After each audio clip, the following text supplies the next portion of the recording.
When you see Tasman for the first time in Palma de Mallorca along with other yachts, it's easy to walk on by and not even notice her. You would be forgiven for assuming that she'd never strayed far from this Balearic island, or that she'd never done anything more exciting than hosting pre-party cocktails in Ibiza. How wrong you would be. This is possibly one of the most travelled explorer yachts we have ever featured on this channel, and if her hardy hull could speak, the tales it could tell would probably keep us entertained and inspired for hours. But it can't, and so I arranged for a Teams call with Sean McCarter, the broker representing this yacht, so that he could give me some background. Tasman's she's a fantastic boat. Firstly, built by a New Zealand family who'd had smaller explorers in the past. Nothing fancy, nothing electric, nothing, that, like, everything's robust and reliable and works. The story he told me was inspiring. Built in New Zealand for a New Zealand family, one of Tasman's first trips was from Auckland to Tahiti, a distance of about 2,200 nautical miles. The family used what is known as bladder tanks to increase their fuel capacity at the time, but since have increased the permanent fuel capacity on board to 12,000 litres, so that she has a range of 2,400 nautical miles without the bladder tanks. From Tahiti, she went on to cruise the east coast of the United States, before eventually landing in the Mediterranean a few years ago.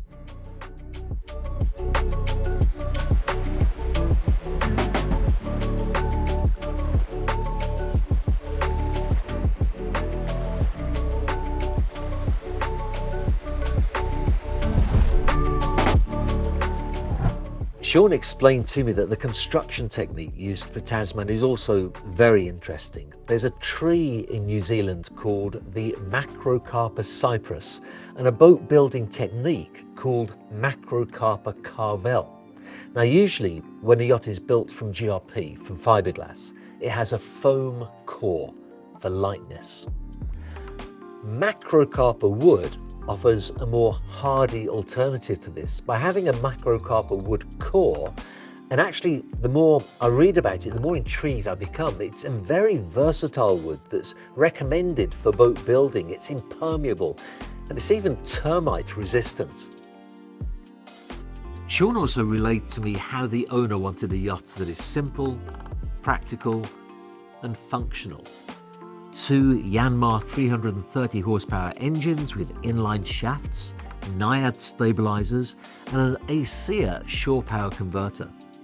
Tasman was built for reliability, not to experiment with new gadgets or fancy features that may impress your friends but cease functioning in the middle of the ocean. As regards the layout of the yacht, you will see that she has a particularly large swim platform at the transom. Interestingly, we'll see later that the owner's stateroom is on the other side of the transom, so they can wake up in the morning and step out onto the swim platform. That's a pretty attractive proposition, I have to say. From here, a few steps lead up into the main deck salon. Here, a stairwell to starboard takes you to the owner's stateroom. And the lounge itself is welcoming with large windows, teak cabinetry, and a formal dining area for 6. Now, I said that the yacht was designed with practicality in mind, and just look at how close the galley is to the dining area. It's a spacious, open area, well equipped and easy to work in, so that a family or friends on the yacht can enjoy socializing at dinner and even before, while dinner is being cooked. As far as the main deck guest areas go, that's pretty much it, since further forward is a very generous amount of space dedicated to the bridge. You really get a serious explorer vessel nautical feel up here, and if you're owning a yacht to plot courses and explore the planet rather than to sip sangria on the aft deck in Puerto Portales, then you'll probably want more space and attention paid to this than to, let's say, wine refrigeration on board. The captain's cabin is in fact aft of the bridge, quite an unusual feature on a yacht of this size. Below deck is the guest accommodation, and here too it's quite an unusual layout. That forward cabin with 3 bunks could be used for crew, but actually, speaking to the title of this video, the yacht is run with just a captain, since the family who own it are quite hands-on in the operation. Let me know what you think in the comments, but I suspect that this is an absolute dream for many people who do want to navigate the planet extensively. With the captain's cabin, as we've mentioned, behind the bridge, this area tends to be used as a children's room, making this an ideal solution for a family that want to spend a few years sailing around the world. Moving aft, we find a large VIP stateroom to starboard, and another guest stateroom to port. The engine room is actually quite far forward and separates the guest accommodation with the owner's stateroom, which is at the extreme aft, and as I mentioned earlier, has direct access to the outside swim platform. Moving outside, you won't be surprised to hear that the flybridge is very expansive here. We have an outside helm station, a sofa seating area around a dining table, a barbecue area aft with an extendable bimini.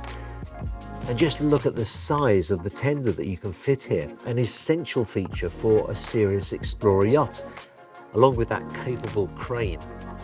Sean told me that when the tender is launched, it's a real surprise at just how big this area is.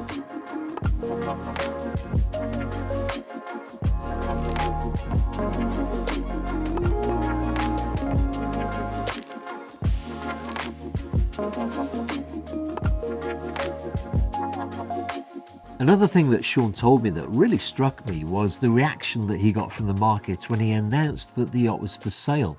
He told me that random people were contacting him to say, "Congratulations, what a great yacht." Some not so random, such as the ex-captain. I must be honest, I had never heard of Tasman before or of Carey Yachts in New Zealand who built her. It seems that this is one of those yachts that if you know, you know, and you know that she's an extraordinarily capable world cruiser that has nothing left to prove, but I guess everything to offer. I have a feeling that some who watch this YouTube channel do dream of cruising the world with their family for a few years on a yacht exactly like this. Well, maybe this is the yacht that can make that happen for you. If you are in a position to act on that dream, do contact Sean for more information.